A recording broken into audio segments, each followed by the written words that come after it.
Hello, hello! Welcome back to Brenda's Books. I hope you all had a fantastic Easter, or Passover, or anything else you celebrate. It was kind of weird this year not being able to go anywhere, but it was still good. Anyway, today we are on Chapter 29 of Sara's War. Here we go. Chapter 29, Hero. Doctor, Sam croaks. Morphine, please? Of course, Sergeant. I'll text my nurse to bring some. As I ready a new IV, my thoughts turn to Jack. Of course. Whatever promising thing we had going on between us, it's definitely over now. Blast, I just ruined everything. I sink low into my camping chair as the reality that we can never be hits me. Well, it was bound to happen sooner or later, right? Our titles and army ranks would always get in the way. What was I thinking? I close my eyes and place my palms on my cheeks and breathe deeply. Just focus on work. That's what I have to do. There are worse things in the world than a colonel and a doctor not hooking up. Although at the moment I don't know what that could be. I chastise myself for even caring at all. There's no sense in worrying over petty things. Yet I still am. Is this what you're looking for? Asks Randy as he saunters into the lamplight. I almost gasp aloud at the sight of him. His eyelids are puffy and red. His cheeks are streaked with tear stains. He holds out a bottle of liquid morphine in his hands. Are you all right? I ask, standing up. Randy's chin quivers as he shakes his head. What are we doing with this? He chokes, placing the bottle of morphine on the empty gurney. Let's give it to the sergeant intravenously. I'll put another catheter in. Will you fill the IV bag? Randy nods, trying to choke back more tears. I slap on some gloves and grab a catheter from my little cart of tools, then smoothly insert it into a vein under Sam's elbow. Is this about Molly? I ask with caution. No, Randy says curtly. I don't respond as I connect the IV tube into the catheter and watch the liquid flow into Sam's bloodstream. I look up at Randy. He's staring mindlessly at the IV bag. He twists his mouth and rubs his lips together over and over. What is it, Randy? You and Molly, he chokes. You both saved the sergeant's life today, and I... There's a long pause. And I killed someone. He buries his face in his hands, and a loud sob wrenches from his chest. I almost forgot Randy shot someone today. I can't imagine anything in the world worse than that. I place my hand on his shoulder. He's shaking violently with continuous sobs breaking through. Come sit over here with me, I suggest. Randy follows me to the base of the oak tree closest to us, where we both sit down together. Randy hangs his head between his knees and weeps uncontrollably. I start massaging his shoulders and neck with one hand. We sit there for a long minute, with Randy sobbing and me massaging him in silence. This is all a little sudden for me. Randy seemed just fine earlier. But then again, nighttime is usually when unpleasant musings creep up on me too. I shiver as I push forbidden thoughts to the back of my mind. You saved lives too, you know, I console softly. Randy wipes his eyes and nose angrily and continues to cry. He had that gun pointed right at me, I say. It was just a stupid camera. It was a weapon too. You did the right thing, Randy. You saved lives today, I declare with confidence. Randy's sobs slow down just a bit, but he doesn't move from his position. We all knew what to do, I continue, but you were the fastest to do it, the bravest. You're a hero, Randy. A hero. A fresh sob breaks through his throat. I've never seen a face before, he sniffs. What? I've killed enemies before, but I've never been close enough to see a face, he whimpers. His words fill my own eyes with tears. I'll never forget his face, Randy sobs. And now his weeping is just as loud as before. I continue to rub his neck, harder now. I'm so sorry, I whisper. What else can I say? Sara? I look up to see Jack striding into view from the shadows. He stops short as he spots Randy and me. His expression shifts from confused to embarrassed. "Excuse me," he murmurs, then walks away as quickly as he had come. Chapter 30. Food and Flirts. I don't know how long Randy and I sit in the dirt by this oak tree, but it's a long time. I'm completely out of consoling words, so I simply rub his shoulders without speaking. Randy's sobs are silent now, but his tears are still flowing. "That feels good," he murmurs, breaking the silence. "I'm glad. You're going to make it, you know. You're going to be okay." "Maybe," Randy says, wiping his eyes with the back of his hand. "I'm sorry you were here for this." "I'm not." "I've never," Randy starts to say, but stops as both our phones vibrate. I grab mine from my belt and read its glowing message. "Dinner at the campfire. Food is hot." "Oh, it looks like someone did have cooking duty," I announce. "You mean we're actually getting fed?" Randy asks, surprised. "Yep, looks like it," I declare, glancing at my military watch. 2100 hours.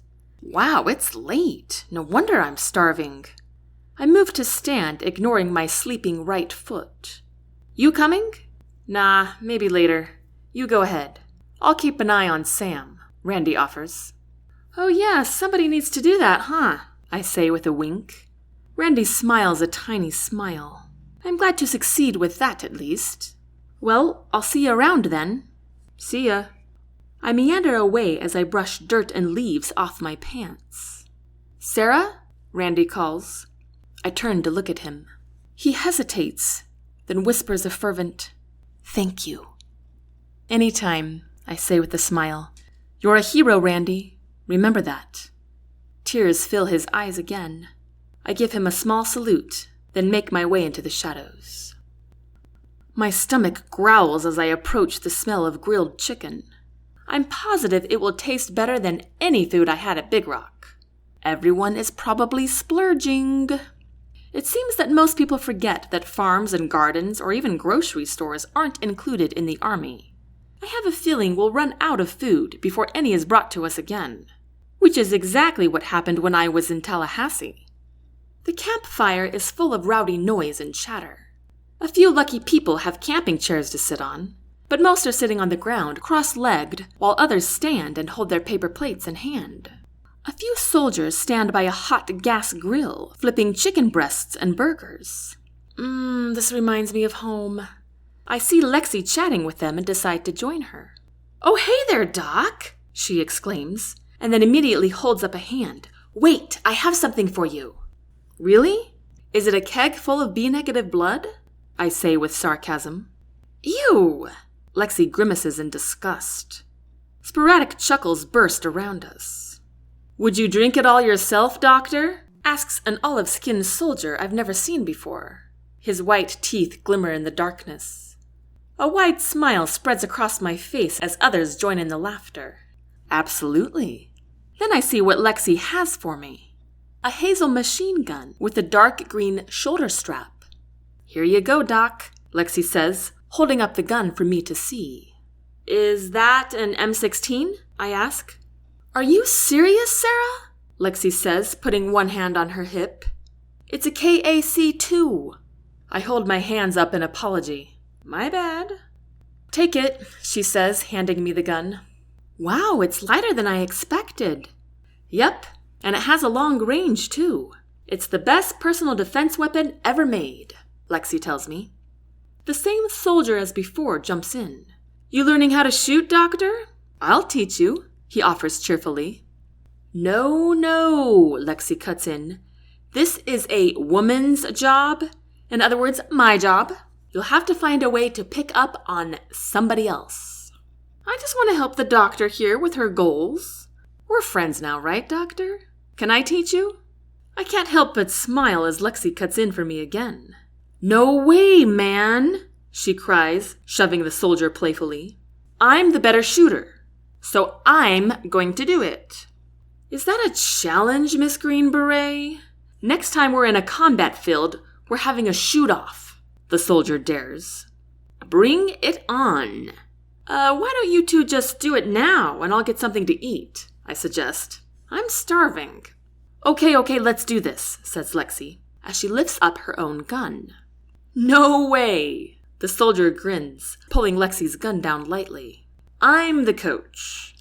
Lexy exhales with obvious irritation. Colonel Haskins ordered me to teach her, because I'm the best, she adds quickly. Now step aside for my 10-second tutoring session. The soldier holds his arms up in surrender. All right, Miss GB, you win, he submits, then flashes me a grin. But only because Haskins is staring at us. Lexy and I both twist around. Jack is sitting on a log roasting a hot dog over the campfire. He is staring at us. He smiles briefly, then turns his eyes back to the light of the fire. Come on, focus, says Lexy. I turn toward her again. There's no way to teach you everything tonight, but here's lesson 1. Lexy proceeds to teach me all the various parts of the firearm, and I repeat it back to her. You learned to shoot some in basic training, didn't you? Lexy assumes. Yes, but I learned on a gun with a pod, not a handheld one, I clarify. Lexy nods. Tell me what you know already. I explain a little bit about the line of aim that is required to shoot 100 yards. Good, she says. This will be the same idea, but it's a little harder to keep your line straight without a pod. She lifts up her own gun and shows me the correct way to hold it to my shoulder, and has me demonstrate for her as I aim and shoot my empty gun over and over at my target. I could be imagining it, but I sense Jack's eyes on me as I pretend to shoot. Lexy has to correct me a couple of times because I can't seem to focus. But eventually, I get it. Nice work, Doc. Lexy pats me on the back. Now let's go get some meat while the grill is still hot. Captain, you got something hot over there? Lexy calls to the man in front of the grill. Why, yes, he calls back, poking his head over the top. For you, Doctor? Sure. Come and get it. It's on the house, he says with a brilliant smile. This man is African American and has the richest, most gorgeous voice I have ever heard in my life. I walk around to the front of the grill where he stands. I snatch a paper plate from the small stack lying on the fold-out table next to the grill. What would you like? He asks me. I'll have some chicken, please, I say. And you, sweetheart? He asks Lexy. The same, Lexy replies with a coy smile. Here you are, he says, as he drops a steaming thigh on each of our paper plates. Thank you, we say together. The captain smiles broadly. I almost want to say, will you say something else so I can hear your voice again? But fortunately, I don't. Others line up behind me, so I step aside. As we walk away from the grill, I lean into Lexy and speak in a low tone. Where did that voice come from? Tell me about it, whispers Lexy. I tried to get him to sing once, but he refused. Is he a singer? I wonder. Lexy shrugs and stuffs her mouth full of chicken. Who is he? Captain Barnett, Lexy says with her mouth still full. Jack's best friend? Lexy nods, then swallows hard. Look, there's more stuff over there. I follow Lexy past the campfire and onto the dry grass where 2 large blankets lay. Each is covered with food I haven't seen in months. Potato chips, soda pop, carrot sticks. I feel a slow smile curve my lips. This is just like a picnic in the park. How did we get all of this? I wonder aloud. Somebody must have connections, Lexy grins as she grabs a Sprite. Once we finish stocking our plates, Lexy and I walk a little ways and sit on the damp grass amongst some other women soldiers. I glance back at the campfire and see Jack standing in the middle of a large group of men, most of them hyper-young privates, boasting noisily about the day's triumph. Dude, that was so totally awesome how Grimes took that big guy down. No, says another. The best was when Lawson got his guy in a neck hold. Did you see that? There's no way he was getting out of that thing. A buzz of snooty laughter rumbles through the group. Jack doesn't say anything, nor does he laugh, but just eats his food in silence. Ignorant fools, Lexy mutters under her breath. Haskins, that plan was so stellar, exclaims a young private with greasy black hair. We got every single one of them. He slaps the back of his hand to his palm. A mutual hum of approval spreads across the group. "So sweet," says one. "Awesome," says another. Jack raises a glass to them and takes a sip from his drink. "They seem to idolize him a bit," I point out to Lexy. "They think he is a god," Lexy says, clearly irritated. "He is!" blurts out a woman soldier beside us. Lexy and I both turn to face her. She has a round face with wide eyes and a wicked expression. Another lady pokes her head around the first. "Oh, I know! Have you seen him without his shirt on?" Several of them burst into low mutterings and giggles all at once. "Oh my! A total six-pack. I'd like to see that. He is so buff." I sigh and switch my attention back to my chicken. Lexy elbows me lightly. "You even blush when other people talk about him," she taunts in a low voice. "Shut up," I whisper. Lexy chuckles and pops a chip in her mouth. Abruptly, a loud cheer and applause erupt from the noisy group. "How did you do it, Colonel? How did you get them to talk?" "I wasn't referring to the spies we met today," says Jack. "What about the guy from the Asian terrorist group? Tell us how you got him to talk." Jack is well aware that everyone is listening to him. He shrugs. "Magic." "Ah, come on," a few voices complain in unison. "Yeah, tell us your secret," shouts another. "I like secrets," says Jack, taking another sip of his drink. "Tia," sputters Lexy, shaking her head. The young men continue to whine and taunt Jack. "Forget it," Jack yells, causing the soldiers to stop immediately. Then his tone is back to normal. "Don't ask me again." He takes a bite of his burger, feigning oblivion to his onlookers. I turn to Lexy. "So what did happen today? How many talked? Were they all spies?" I inquire, as if it were all one question. Lexy rolls her eyes as she swallows another bite of chicken. "Where have you been, Sara?" "Filling up pints of blood," I reply simply. "So what happened?" Lexy sighs and speaks quickly. "We couldn't get these guys to talk, which isn't surprising considering who they are." "Who are they?" "They call themselves the Daggered Rose. Those tattoos they all have, isn't that a symbol of revenge?" "Yep," Lexy says, sawing her chicken into small bits. "Why would they want revenge on our particular company?" I ask. "This is a war, Sara. What makes you think their revenge is on us particularly, and not just America?" "Because it feels like it," I say softly. Lexy's only response is her crunching chips.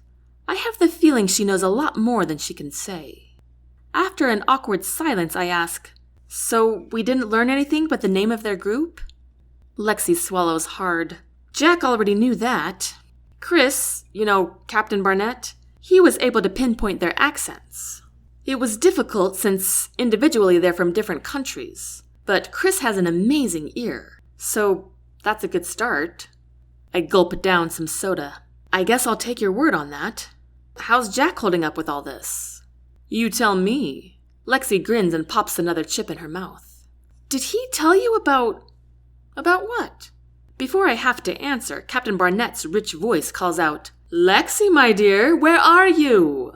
Lexy raises one arm high in the air. "Right here," she calls back, in a sweet voice I've never heard her use before.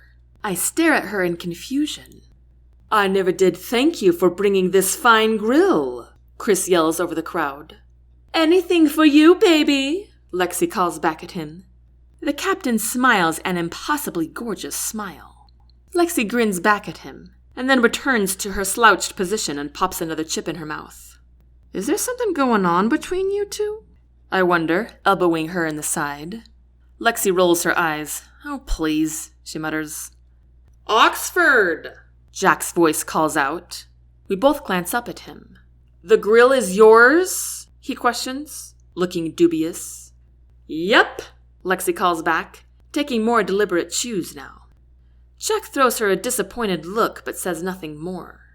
"So," Lexy says, pulling my attention back to her, "how's the fool sergeant?" "You mean Sergeant Stowe? Sam? The guy who got shot today and might not make it if we don't find another blood donor soon?" I inquire a bit sourly. "Yeah, him," Lexy says, unruffled. He's been better. Why is he a fool? Lexy shakes her head. Sara, you really need to branch out of your medical bubble. It's his fault he got shot. Why is it his fault? I ask, trying to swallow my new aggravation. Because he disobeyed orders. He was supposed to stay in the bus. But instead, he brought it upon himself to witness, she quotes with her fingers, the interrogations. I stare at the ground, suddenly staggered. I bet he's regretting it now, she assumes, and we're all paying for his mistake by wasting a night here, she grumbles. I interlock my fingers and put my thumbs on my forehead. What's with you? Lexy wonders. I put my hands down, looking up at her. I don't know why Jack didn't tell me that, I confide. You mean that it was Sam's fault? I nod. Jack never mentions who messed up. He'll talk to the person directly, but never anybody else. He's annoyingly professional like that, she says, before taking another sip of soda. I sigh and put my hands on my forehead again. What is wrong? Lexy asks, somewhat exasperated. I need to talk to Jack. So go do it. It looks like he's already gone back to his tent, she notes. I glance up at the noisy group of soldiers. Jack is no longer with them. Maybe he'll actually have the guts to kiss you tonight. Oh wait, he already did that, Lexy says with a grin. I doubt he wants to again, I murmur glumly. Lexy smirks. Come on, Sara. Why would you say that? Because it's true, I mutter. Oh, whatever, she dismisses. The man's hooked. I've never seen anyone entice him so much. And believe me, I've seen a lot of Jack. I sigh and get to my feet. Do you know where his tent is? I ask, brushing off my pants. Lexy turns around and points with both her hands. Due north, she says. It's huge. You won't miss it. Thanks, Lexy. I want every detail, Lexy calls. I force out a laugh and slip into the shadows. And that concludes Chapter 30. Next Thursday, I will bring to you Chapter 31, which is called Just Do It. I wish you all a happy and safe week. If you want to find out more about Brenda's books, you can visit brendasbooks.net. Until next time, take care.